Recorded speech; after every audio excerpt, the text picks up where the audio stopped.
Madam Vice President, I'm delighted to be able to welcome you to the Philippines on your first visit to our country.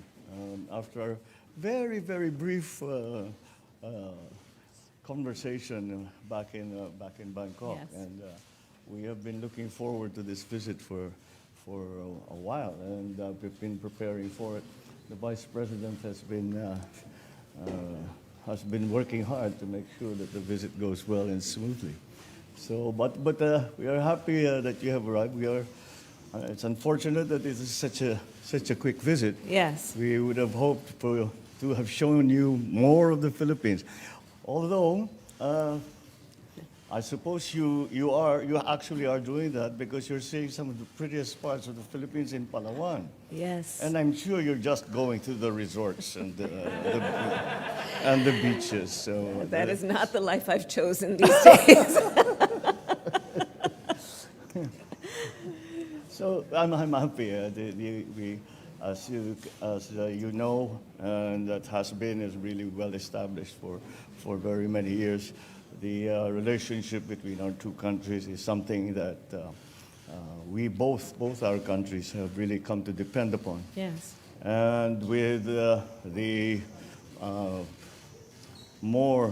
upheavals that we are seeing, especially in the not only in the region, but especially in the region, these partnerships become even more important. The situation is rapidly changing. We must evolve to be properly responsive to that situation.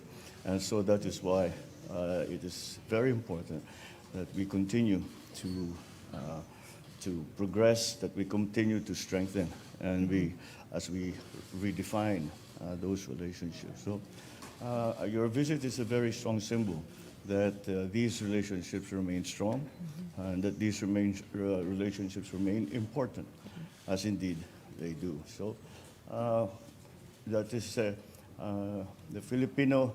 I have said many times, I do not see a future for the Philippines that does not include the United States, and that really has come from the very long relationship that we have had with the U.S.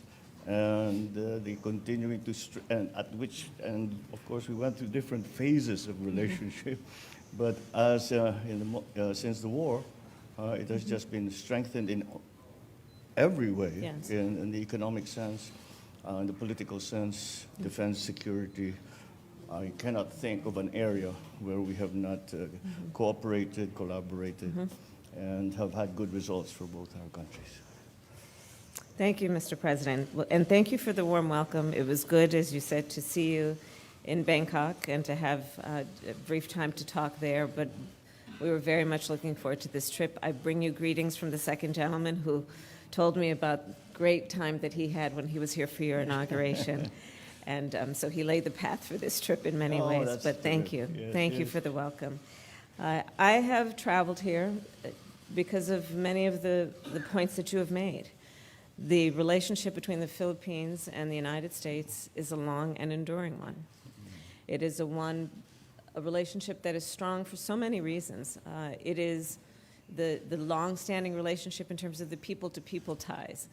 As you and I have discussed, I come from California. We have a thriving Filipino-American community there. And in fact, in the United States, by last count, there are at least 4 million Filipino-Americans.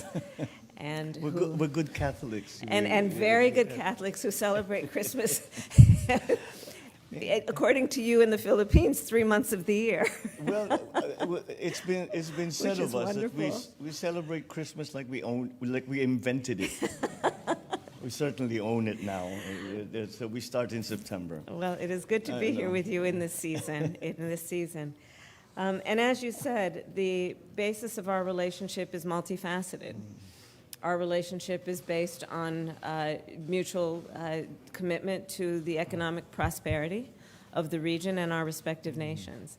And during the conversation that we have today, we will talk more about what that means in terms of the opportunities that are presented through our mutual concern about the climate crisis and what we might do in terms of investments and renewable energy and thinking about clean power and the industries that will come about because of that commitment and what that will mean in terms of economic prosperity through the creation of jobs, the creation of industries, and the bilateral relationship we have to coordinate in that regard. Our relationship is based on mutual concerns about security for the region. We are both proud members of the Indo-Pacific, and in particular, as it relates to the Philippines, I will say that we must reiterate always that we stand with you in defense of international rules and norms as it relates to the South China Sea. An armed attack on the Philippines' armed forces, public vessels, or aircraft in the South China Sea would invoke U.S. mutual defense commitments. And that is an unwavering commitment that we have to the Philippines. When we think about what is happening in this region, we know that there are so many opportunities for us to continue to strengthen our relationship. But the basis of our relationship is based on mutual commitments to international rules and norms and upholding those international rules and norms in all of the ways that we know allow for, again, prosperity and security for our respective nations and the region.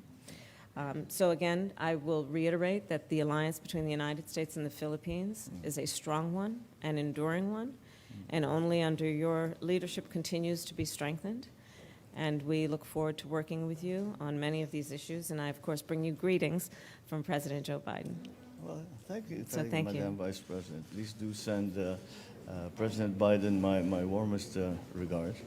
And I thank you for the very strong commitment that you have just made for the U.S. to be defensive of the Philippines. I guess this is the best bit that they don't want to do.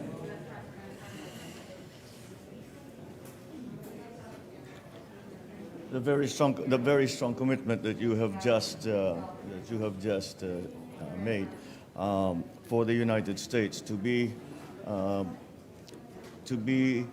by the Philippines and to that any